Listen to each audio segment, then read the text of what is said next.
जय जय श्री राम। प्रिय भक्तों, आज हम रामायण के सुंदर कांड में दोहा संख्या नंबर 3 तक सुनेंगे।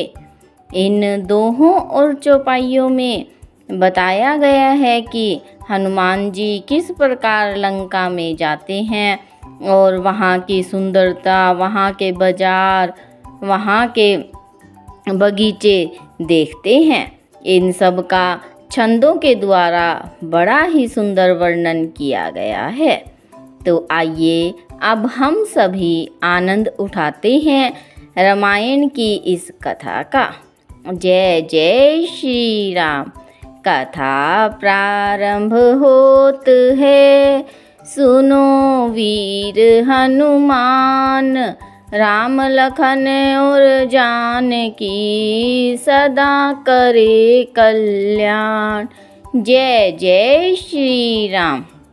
राम काजु सब करीहूँ, तुम बल बुद्धि निधान। रामा तुम बल बुद्धि निधान, आशीष देई गई सो हर्षि चलेऊ हनुमान। सियावर राम जय जय राम, मेरे प्रभु राम जय जय राम। इस दोहे का अर्थ है, तुम श्री रामचंद्र जी का सब कार्य करोगे क्योंकि तुम बल बुद्धि के भंडार हो। यह आशीर्वाद देकर सुरसा माता चली गई। तब हनुमान जी हर्षित होकर चले।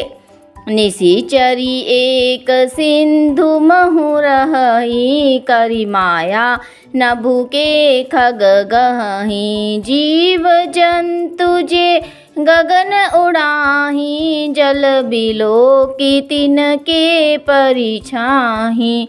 इन चौपाइयों का अर्थ है, समुद्र में एक राक्षसी रहती थी। वह माया करके आकाश में उड़ते हुए पक्षियों को पकड़ लेती थी। आकाश में जो जीव जंतु उड़ा करते थे वह जल में उनकी परछाई देखकर उनको पकड़ लेती थी। गहई छाह सक सोन उड़ाई, एहि विधि सदा गगन चर खाई। सोई छल हनुमान कह कीना, तासु कपटु कपि तुरत ही चीन्हा। इन चौपाइयों का अर्थ है, उस परछाई को पकड़ लेती थी जिससे वे उड़ नहीं सकते थे और जल में गिर पड़ते थे। इस प्रकार वह सदा आकाश में उड़ने वाले जीवों को खाया करती थी। उसने वही छल हनुमान जी के साथ भी किया। हनुमान जी ने तुरंत ही उसका कपट पहचान लिया। ताहि मारी मारुत सुत बीरा, बारधि पार गयऊ मति धीरा। तहाँ जाई देखी बन शोभा, गुंजत चंचरीक मधुलोभा। इन चौपाइयों का अर्थ है, पवन पुत्र धीर बुद्धि और श्री हनुमान जी उसको मारकर समुद्र के पार गए। वहां जाकर उन्होंने वन की शोभा देखी। मधु के लोभ से भोरे गुंजार कर रहे थे। नाना तरु फल फूल सुहाए, खग मृग वृंद देखी मन भाए। शैल विशाल देखी एक आगे, तापर धाई चढ़े भय त्यागे। इन चौपाइयों का अर्थ है, अनेकों प्रकार के वृक्ष फल फूल से शोभित है। पक्षी और पशुओं के समूह को देखकर तो वे मन में बहुत ही प्रसन्न हुए। सामने एक विशाल पर्वत देखकर हनुमान जी भय त्याग कर उस पर दौड़कर जा चढ़े। उमान कछु कपि के अधिकाई, प्रभु प्रताप जो काल ही खाई। गिरि पर चढ़ी लंका ते ही देखी, कहीं न जाई अति दुर्ग विशेषी। इन चौपाइयों का अर्थ है, शिव जी कहते हैं, हे उमा, इसमें वानर हनुमान जी की कुछ भी बड़ाई नहीं है। यह प्रभु का प्रताप है जो काल को भी खा जाता है। पर्वत पर चढ़कर उन्होंने लंका देखी। उसमें बहुत ही बड़ा किला है, कुछ कहा नहीं जा सकता। अति उतंग जल निधि चहु पासा, कनक कोट कर परम प्रकाशा।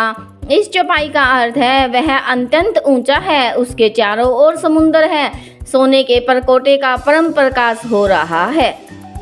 कनक कोट विचित्र मणिकृत सुंदरायतना घना चौहट्ट हट्ट सुबट्ट बीथी चारुपुर बहुविधि बना गज बाजी खच्चर निकर पदचर रथ बरूथिन को गने बहुरूप निशिचर जूथ अति बल सेन वर्णत नहीं बने। इस छंद का अर्थ है विचित्र मणियों से जड़ा हुआ सोने का परकोटा है, उसके अंदर बहुत से सुंदर सुंदर घर बने हुए हैं, चौराहे, बाजार, सुंदर मार्ग और बड़ी ही सुंदर गलियां हैं। सुंदर नगर बहुत प्रकार से सजा हुआ है, हाथी, घोड़े, खच्चरों के समूह, पैदल और रथों के समूह को कौन गिन सकता है।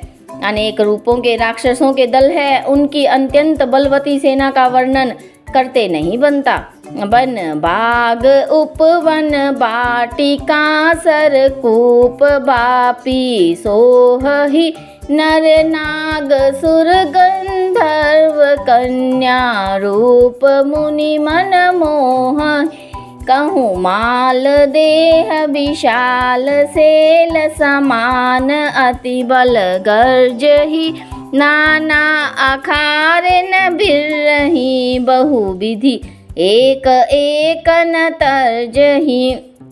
इन चौपाइयों का अर्थ है वन, बाग, उपवन, फुलवाड़ी, तालाब, कुएं और बावलियां सुशोभित हैं। मनुष्य, नाग, देवताओं और गंधर्वों की कन्याएं अपने सौंदर्य से मुनियों के भी मन को मोह लेती है।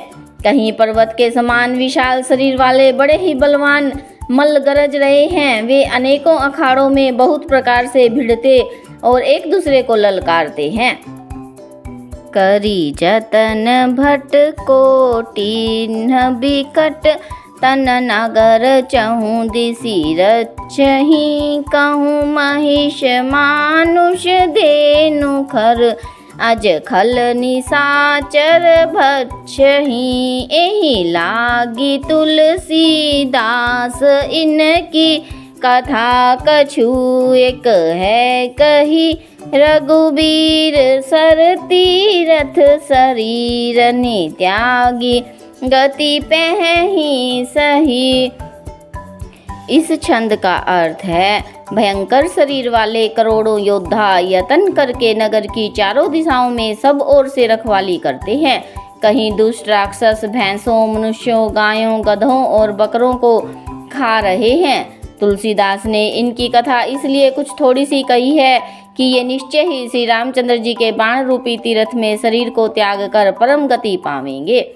पुर रखवारे देखी बहु कपि मन कीन विचार रामा कपि मन कीन विचार अति लघु रूप धरो निसी नगर करो पैसार सियावर राम जय जय राम मेरे प्रभु राम जय जय राम करो कल्याण जय जय राम हरो अज्ञान जय जय राम। इस दोहे का अर्थ है नगर के बहुसंख्यक रखवालों को देखकर हनुमान जी ने मन में विचार किया कि अत्यंत छोटा रूप धरूं और रात के समय नगर में प्रवेश करूं। जय जय श्री राम। कथा विसर्जन होत है सुनो वीर हनुमान राम लखन और जानकी सदा करे कल्याण।